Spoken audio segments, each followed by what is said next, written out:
Hey guys, how are y'all doing today? My name is Franchise Fanatic, and welcome back to the channel. And today, if you guys, is a bit of a different video. Today we're tackling something negative on the channel. Not necessarily really negative, but as you know, when it comes to most franchises, I'm a pretty positive guy. I do admit when things are wrong and bad in my opinion, but for the most part, I'm not a hater on any franchise, you know, Star Wars fans. But anyway, what we're going to be doing today is talking about some video games. Now, these aren't just any video games, these are actually games throughout the years that I own and do not own, that I once owned and played, that I find disappointing. Now, quick disclaimer, none of these video games, in my opinion, are bad, okay? They're not terrible games that I wouldn't recommend. It's just that it either wasn't living up to my, standards, I guess, so to speak, or it had some features that I wanted that weren't there, or anything like that. So again, these are not bad games. They're just, things that they're not perfect. So, I'm going to start off with the games that I do not own anymore, and then move on to my little thing here. So, the first thing that we're going to be doing, I had to think for a second, I actually forgot to bring a game down, but I'll talk about that in a minute. So, the first one on my list here that I do not own anymore is Far Cry 4. Now, I know a lot of people don't like Far Cry 4, and I know a lot of people do like Far Cry 4. I don't really care what others think, so to speak. It's so what I think, what I say goes. And I was disappointed by it, man. I mean, it had a great open world, don't get me wrong. It had decent enemies, it had a pretty okay villain, it had good weapons, all that stuff. It had a pretty likable character, but at the same time, after playing Far Cry 3, it was too much like Far Cry 3. The map system was almost the same, the enemies had the same AI, the same freaking animals were there, the same guns, same type of protagonist guy. So, and I do know that there's that helicopter heli thing that you could fly. That was fun, but I don't know. Besides riding mammals and mammoths, I mean, it sounds like a damn good game, right? You're like, oh, everything you described didn't sound bad. But to me, maybe it's just me, but it didn't click with me. After playing Far Cry 3, I'm like, yeah, this isn't as good as what I wanted. I wanted something that wasn't completely different, because like I said, Lego games, Call of Duty, all those games are generally around the same thing, but there's little differences in each one that make them unique. And that's the same thing with Far Cry 4, but it wasn't unique enough for me. Because Far Cry 4 has so much of the same, it didn't feel, different in any type of way. And yeah, there were certain things about it that were different, but when it all comes down to it, it wasn't clicking for me. Again, not a bad game, just I'm disappointed by it. Now, next is Halo 3 ODST. Now, I am not a fan of Halo. If you are a fan of Halo, that's perfectly fine. I'm more of a Call of Duty Battlefront guy. However, when it comes to Halo 3 ODST, I played it with my buddy, and my buddy actually still has it. And I remember playing it, and it was fun, because I think it was my first, it was rated M, but it was my first, M shooter before I got COD and all that, so I was like, oh, this is the coolest thing in the world. And it was cool. You're shooting aliens and the coolest shit ever, right? But it turns out, I got bored of it really fast. The campaign was no good. There weren't any, bots, you couldn't, load up a match and go to a certain map and, do a certain bot match of, certain aliens or whatever. It wasn't like that. It wasn't as, free-form as Call of Duty. And because of that, I got bored with it. It was just, okay, shoot waves of aliens and, I only paid, $4 for it from the exchange, and I do know that they're, the Halo games are really well made, so I'm not saying that it's a bad franchise, but my first time playing Halo 3, which was ODST, Halo 3, it didn't stick with me, and, I just never touched another Halo game again. Maybe I should, I don't know. But I'm disappointed by Halo 3 ODST and the whole franchise. The next one is Brink. Now, I got Brink from the exchange for the hefty price of $1. So, needless to say, that was probably the worst dollar I ever spent in my life. Now, it's from the people that made, from Bethesda. I know Bethesda's kind of fucked up right now, but they're from the people that made Skyrim, Oblivion, Fallout 3, Fallout 4. So many good RPG open world titles. And I believe Brink came out the same year, a year before The Elder Scrolls V Skyrim, which came out in 2011. So I'm pretty sure this came out in 2010.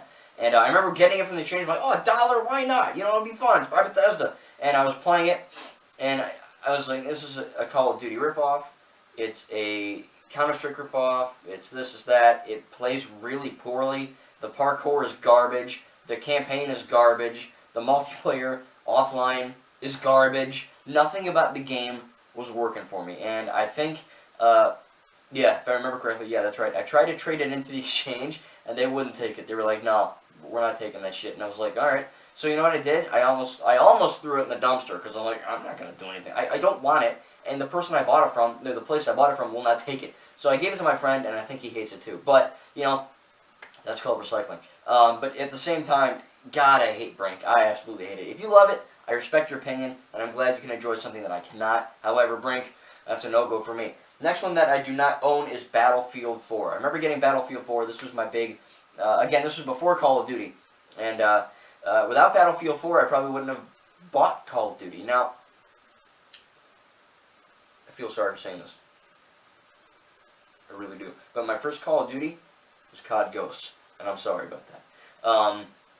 I actually fucking love COD Ghosts. But at the same time, with regards to this, Battlefield 4, I was so excited, right? Great campaign, great graphics, multiplayer, oh man, it's going to be the shit. And it turns out it wasn't, because I played a little bit of the campaign. And while I went the campaign, it was pretty good. I didn't finish it. I went straight to offline, or, you know, the multiplayer. I'm like, what can you do offline? And you couldn't. It was online only. I'm like, where are the bots? You know, like Call of Duty or Battlefront. Where are the offline local play bots? They weren't there.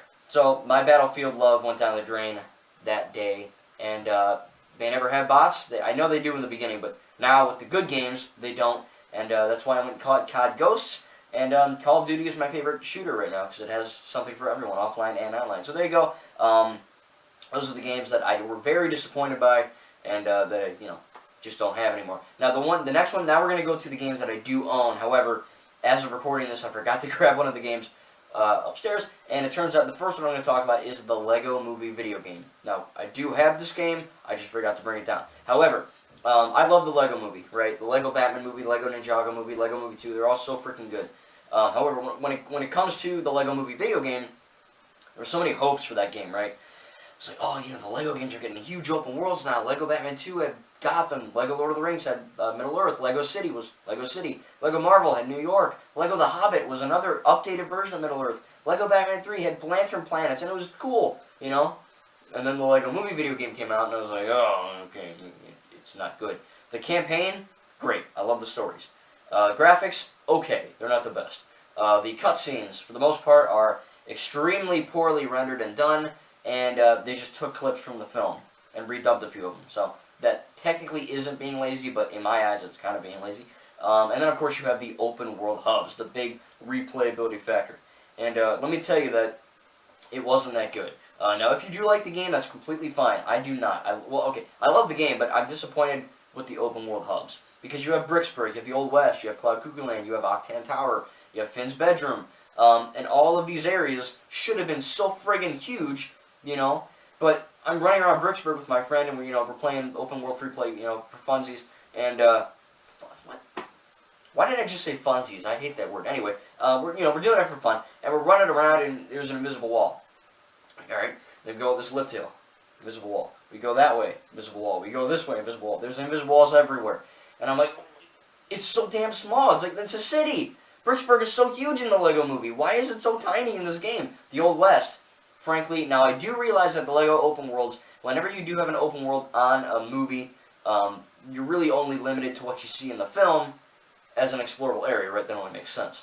So you're not going to have the Old West be massive, you know, but at the same time, it should have been bigger than what it is. Cloud Cuckoo Land, I think, was, like, weirdly the biggest. And I'm a dude, you know, I don't really like girly things. I'm a dude. But at the same time, I did like the open world hub of Cloud Cuckoo Land. It did get a little too pink and purple for me, but at the same time, I do think that it was fun. But again, that was probably the biggest one. And then, of course, you get Octan Tower, which is pretty small, and Finn's Bedroom.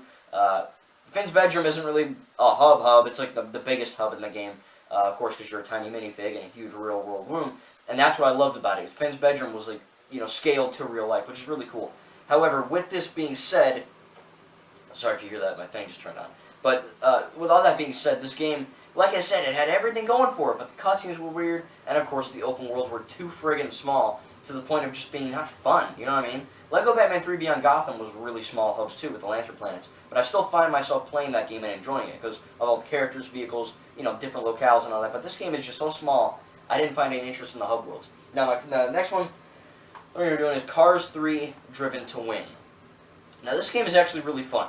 However, It's from the company who made this game, Warner Brothers Games and Avalanche. Not Avalanche Studios, I don't think, the guys behind Just Cause, but and Mad Max and all that. But Avalanche and Warner Brothers made Cars 2, I believe, Cars 3, and of course Disney Infinity. Now, when Disney Infinity went down the drain, the studio kind of got, went down the drain as well. However, Cars 2, the video game, is my favorite one. I love Cars, the video game, the only fucking Xbox game that's not backwards compatible on the Xbox One. Thanks a lot. I freaking love you, Xbox. You don't suck.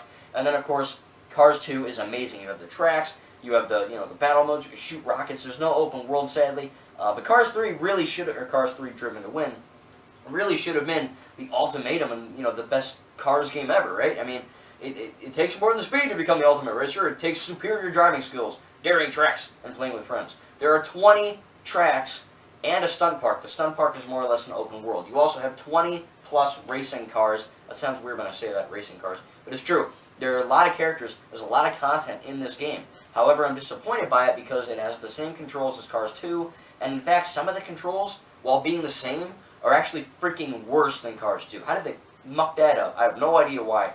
But yeah, like I said, good game, but I'd rather play Cars 1 and Cars 2 any day of the week than Cars 3. I'm glad I bought it, and it's not a bad game, but at the same time, I'm disappointed by it because of the tracks and because of the layout and, all these things. So, if you haven't played Cars 3, I would suggest it. However, it's not highly recommended. Next, we have a huge open world game, Just Cause 3. Now, I got this on the Xbox One, obviously, in 2015, right? I mean, it had over 400 square miles of complete freedom from sky to seabed. You had a huge arsenal of weaponry, and of course, you can unleash chaos and blow shit up in the most creative and explosive ways you can imagine. Now, with 45 gigabytes, you'd think that this game is actually pretty good, and it is. I love the graphics, I love the story, suffice, I like the villain, suffice, I love Rico's voice actor, they change every single time, I like the characters, Mario, the supporting characters, I love the open world design, from the sea to the sky, all this cool stuff you can do, right? This is the first game where you have the the wingsuit, so now you can actively go from paragliding, to then go flying like a bird, it's so cool, and it really plays well. However, the worst thing about this game, and why I'm so disappointed by Just Cause 3, is that it runs like absolute dog schnugger. Now, when I say dog schnugger, I mean complete garbage fire shit. I mean, it runs like barf. And I have an Xbox One vanilla, right? I don't have any S or X or any of that crap. And this game did get pretty mucked up on PC. However, when it comes to this game, it runs so poorly. This is the poorest running game I've ever had in my life. And I have a lot of games.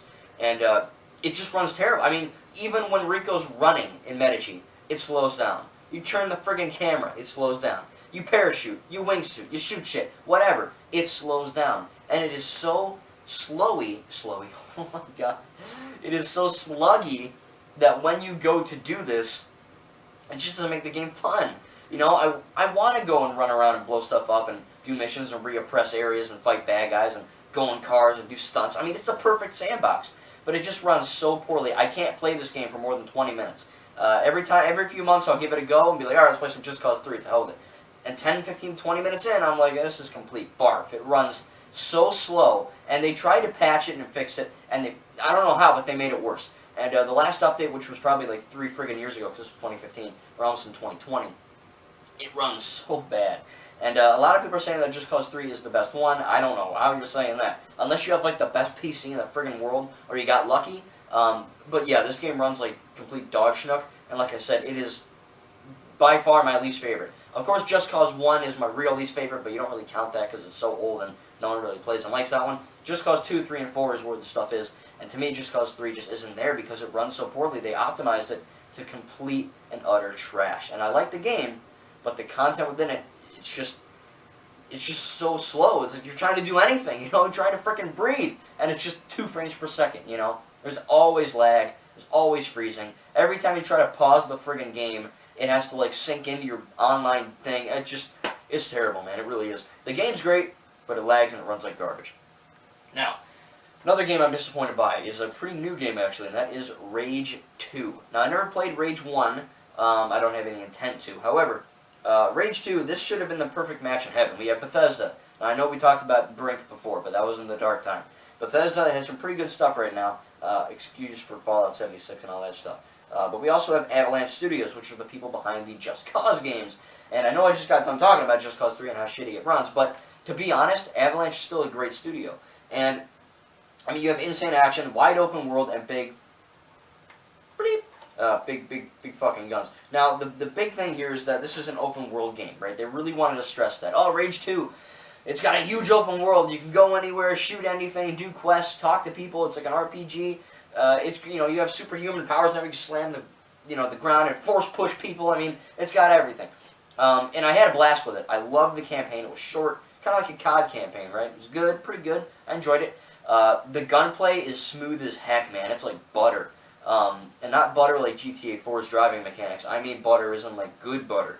And man, it runs great. There's no lag at all. And I was really worried compared to Just Cause 3. Of course, it's not as big as Just Cause 3. Rage 2 does have an open world, but it's kind of small compared to the Just Cause games. And it's, you know, like I said, the gunplay is so smooth. You're shooting, you're pounding the ground, you're force pushing people, you're grabbing them, you're throwing wing sticks at them, you're using your shotgun that turns into a grill and blows people away. You're using an RPG, you're using a gun that turns out and does other stuff. It's crazy, right? It's just so much fun. However, why I'm disappointed with Rage 2 is that open world. And I had a lot of people were like, oh, the open world is so barren and empty, it's boring. And I originally defended the game. I said, no, it's supposed to be that way. Earth got blown up and they're rebuilding, so, you know, it's not going to be GTA 5 with shit happening every 4 seconds, you know. Cars going by, people walking by, cops, whatever. It's more of a calm, open world game. However, when when you're driving through it, it looks great. The game looks pretty good, right? You're driving through it, and then of course you have these lull moments or these lax moments where you essentially just see these people, these little monsters or whatever, and the enemies kind of on the side of the road. You get off your car, you ram into them, you shoot them, you get back in your car, you drive away. The biggest issue is that for some reason they got the proportions wrong. Because when you're walking and riding throughout this huge open world, everything is so friggin' big, there's too much land to cover, you know? And of course then you can go, oh, well, then get in your car. But it's not car simulator with guns. It's running simulator and car simulator, you know, at the same speed. Now, I get it, like I said. Like, I literally just get in your car. But then, I don't know, to me, again, I love the game. I love everything about it except the open world. And it is fun, don't get me wrong, I do play it sometimes. But, where I originally defended it, like I said, it was like, oh, you know, it's supposed to be like that, and it's supposed to be this way and that way. Now that I'm playing it more, I do get bored with it more. And I don't get bored by open world games. I love open world games, just running around and looking at things. I love that. I don't, you know, there are a lot of gamers out there that need constant attention. That's why they play shooters a lot, because they get bored really fast. I don't get bored really fast. I can look at something and just, you know, when I play a Lego game or even, Rage 2, I'll look at the trees move and I'll go, oh, that looks nice. You know, I'll look at water, oh, cool, I'll muck around with the environment, you know, whatever. I'll find some enemies. But the reason the open world is just so barren is because that's the point. It's supposed to be that way. But even when I'm playing it now, I know that, you know, I know that it's supposed to be that way. But I don't know, it just gets boring for me after a few, 30 minutes now for some reason. I have no idea why. It just is, it is what it is. I don't know. It's hard to explain, it just didn't click with me. Open world was fun, but as I kept playing it, I was like, well, okay, I can retake that base, but then other than that, there's nothing really happening. It's just grass, you know? So, I don't know. And mud. Now, I did forget 2 other games. I'm a complete freaking moron. But before we get into that, I have one more physical, which is Bionicle Heroes. This is one of the first games by TT Games. This doesn't even 1080i, it's not even 1080p. I believe this was the first game Arthur Parsons worked on. If you know who he is, comment below. I never really liked this game, and of course it looks like complete crap. It looks like a dog chewed it up or something, but, you know, I got it for like $2. I'm not a huge fan of Bionicles. I never really liked Bionicles as a kid. I got into Ninjago and all that stuff. Bionicles, I mean, they look pretty freaking cool for what I could tell. And of course it is for all ages, but at the same time it's like, well, I don't know, I just never get into it. Maybe I will, who knows. But it basically was a third-person shooter. However, the issues lie with the graphics, the gunplay, and of course the mechanics. Trying to move the camera, the Bionicle, was too friggin' close to the screen. Just, you know, when you play a good third-person shooter, like I said, Just Cause series, or anything like that, GTA, Lego Star, any really Lego game, really, especially Lego Star Wars The Force Awakens, where you had those cover shooters, that was freaking cool. That is everything I wanted. In Bionicle Heroes, I wanted something like that, and I didn't get it. Shooting mechanics was off. This is widely regarded as one of the worst. No one even talks about this game when they do a top 10 Lego game or top 10 best and worst, whatever. Normally, I would say that all the Lego games are pretty much perfect. Of course, Lego Movie video game and, of course, Bionicle Heroes are not to my liking. Lego Rock Band, I don't necessarily count that because you need the things, and I'm pretty sure my guitar broke when I was like 8, so I'm like, to hell with it, I'm not going to do that again.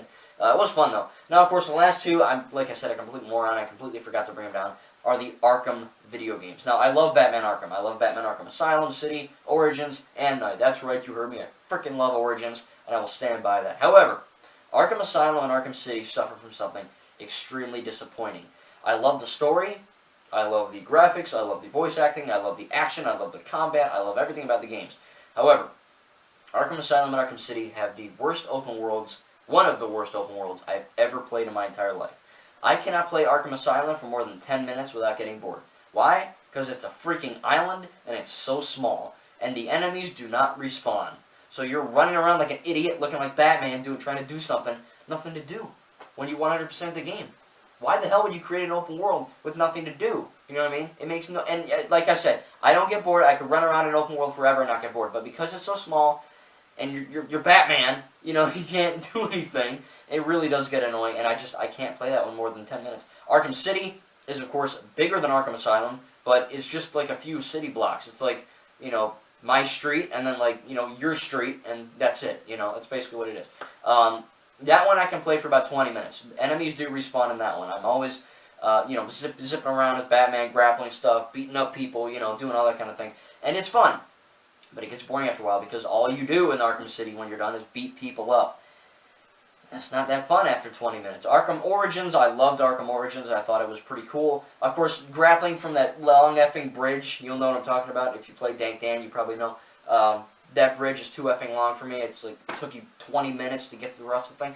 But I did really enjoy the graphics in that one, and I don't know, for some reason that one clicked. Arkham Knight is my favorite because, of course, you have the Batmobile. See what you want about the Batmobile, but I think it was pretty cool. Of course, that one is the biggest Arkham game yet. There's going to be another one probably, there's rumored soon, but in regards to that, I really do enjoy Arkham Knight for the, you know, all those things about it. But Arkham Asylum and Arkham City, man, the open worlds just do not stick with me, and I get bored with them extremely fast. And like I said, I don't get bored with open world games. So if I get bored exploring an area in a video game, it's probably not that good. Now, if you love Arkham Asylum and City, I respect your opinion, that's fine. Me, personally, I don't necessarily like it. So anyway, guys, that is my most disappointing games. Again, I do not hate any of these games, but there are things about them that are really, really weird and bad sometimes, and it just keeps it from being a great game. You know, lag, game controls, open world, graphics, you know, invisible walls, whatever it may be. Not every game is perfect. There are a lot of games that I do think are perfect. But maybe I'll do a video on that soon. Who knows? But yeah, I think it is worth mentioning that, again, I do not hate these games. So please tell me in the comments what you think about these games. Do you like them? Do you not like them? Do you agree with me? Do you not agree with me? Thank you, guys, and we'll see you in the next video.